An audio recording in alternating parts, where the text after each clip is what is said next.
Did you know in Skyfall, sales for cutthroat razors jumped up about 400% in the week after the film's launch? Retailers reported sales increased 50 to 400% due to the scene where Moneypenny gives Bond an erotic close shave with a classic-style straight razor. Moneypenny states, "Sometimes the old ways are the best." If you like this, subscribe for more. Did you know in The Dark Knight, Christian Bale punched Heath Ledger for real? There's no doubt that a huge part of Heath Ledger nailing his performance as the Joker was his commitment to the role. He earned himself an Oscar and gave us what's undoubtedly one of the greatest villain performances of all time. But it was during a tense interrogation scene where he really proved his commitment. As Batman is beating up the Joker, Heath asked Christian Bale to hit him for real as he was already throwing himself around pretty hard to make it as realistic as possible. Did you know in Kill Bill Volume 1, the bride's real name is revealed? Throughout both volumes of Kill Bill, Uma Thurman's character's name is a mystery to viewers. Not only does her name get bleeped out, but she's only referred to as Kiddo by Bill, and is even officially credited as the bride at the end of Volume 1.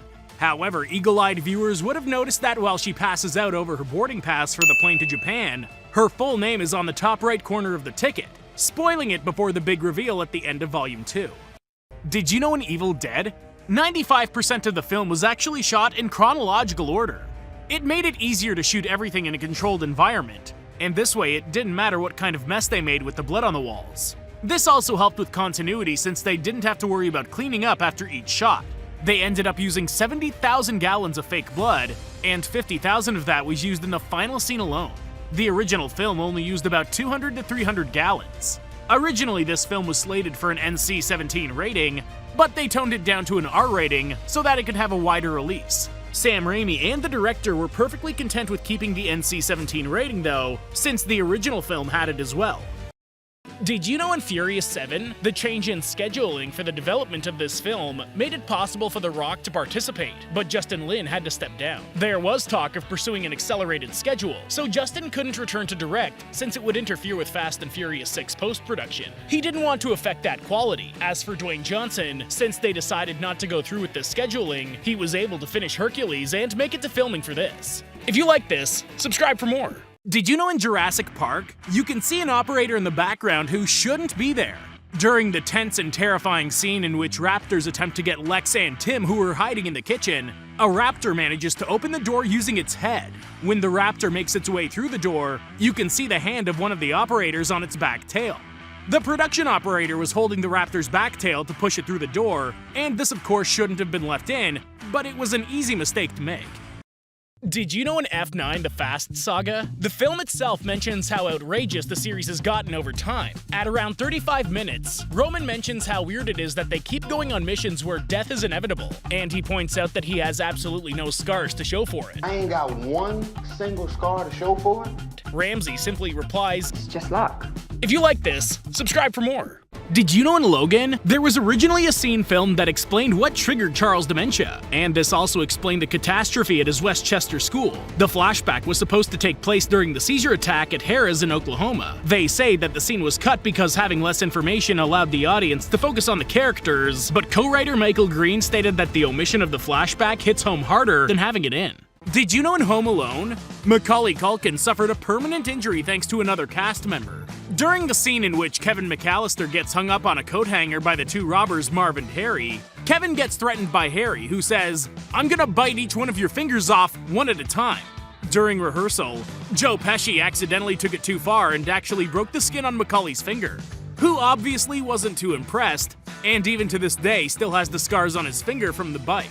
Did you know in Back to the Future, the mall changes names after Marty alters the past? When Marty McFly first meets up with Doc to see the DeLorean, the name of the mall they meet at is called the Twin Pines Mall. However, we later see when Marty comes back from the past, the name of the mall is now the Lone Pine Mall. And that's because when he first went back into the past, Marty ran over one of the two pine trees where the mall would later be built. So there were no longer twin pine trees, rather a lone pine tree, hence the name change. Did you know in Pulp Fiction, Quentin Tarantino left a hilarious joke in the end credits? Towards the end of the movie, we can see Pumpkin and Honey Bunny continue their robbery on the diner, and at one point, they even hold the coffee shop manager at gunpoint. When asked if he's being a hero, the manager responds with, "I'm not a hero, just a coffee shop," before he gets cut off. As a joke, the actor who plays him is actually listed in the credits as having played Coffee Shop. Did you know in Suicide Squad, one of the scenes they used in the trailers was heavily edited for the theatrical release? There's a scene in the bar where Harley takes everyone's orders, and in the scene, Deadshot calls for a shot. Katana wants a whiskey, Croc and Boomerang go for a beer, and Diablo states that he would prefer water. After hearing this, Harley jokes that this is a good idea. In the final cut, the scene cuts straight to them almost succeeding in their mission. But in the extended cut, the order sequence is put back and along with more dialogue from Deadshot and Diablo.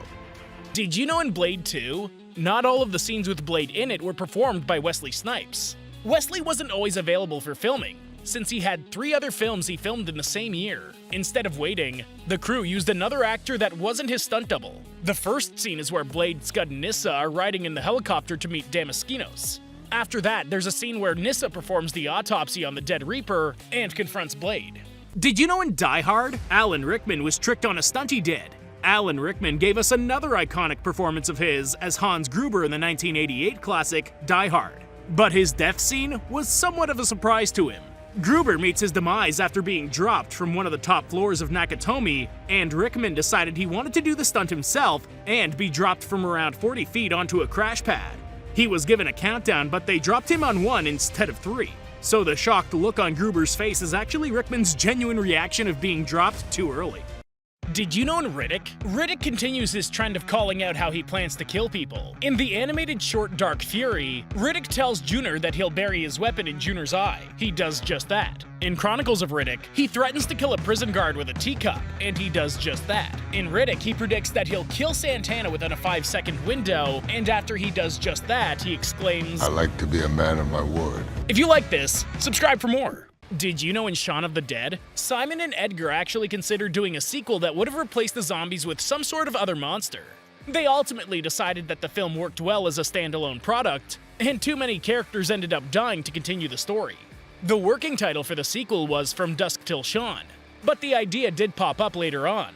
A mocked-up poster of it can be seen in the film Spider-Man Into the Spider-Verse. Did you know in Gremlins, there were quite a few changes from the original script? Originally, Mr. Hansen was supposed to die from dozens of hypodermic needles stuck in his face. This scene was reshot with a single needle in the buttocks. When Lynn Peltzer stabs the gremlin to death in the kitchen, there was actually an unused effect where the gremlin would actually try to pull the knife out of its own body. The crew decided that this was too distressing, and they removed the shot. You can actually see the effect over her shoulder as she microwaves some of the other gremlins. Originally, Murray was going to be killed by the gremlins, but the filmmakers decided that this was too harsh. They decided to make it so that the news reporters at the end of the film states that he'll talk to Murray at the hospital instead. Did you know in Bandit, different health factors changed the production from the very beginning?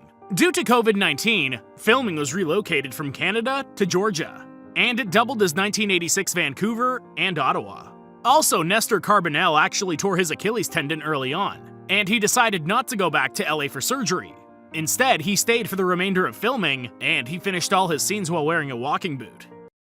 Did you know in the Black Panther Wakanda Forever trailer, the music for the trailer potentially reveals the main focus of the film? The recent trailer for the highly anticipated sequel to Black Panther uses Nigerian singer Temz's cover of the Bob Marley song No Woman, No Cry. The lyrics of the song are important and fitting, given that many of the cast are strong female leads, especially Queen Ramonda, who has not only lost her husband but now her son T'Challa, and will have to deal with leading Wakanda through the upcoming battle against Namor and his tribe. Did you know in Speak No Evil, the original ending would have actually featured other people being executed in many different ways? They would have ended up using 30 people from other houses who would have also had guests they planned to execute. Due to complications with filming all of the extras and wanting to simplify the plot, they changed the ending a week before. This gave us the ending we got where only the couple is executed.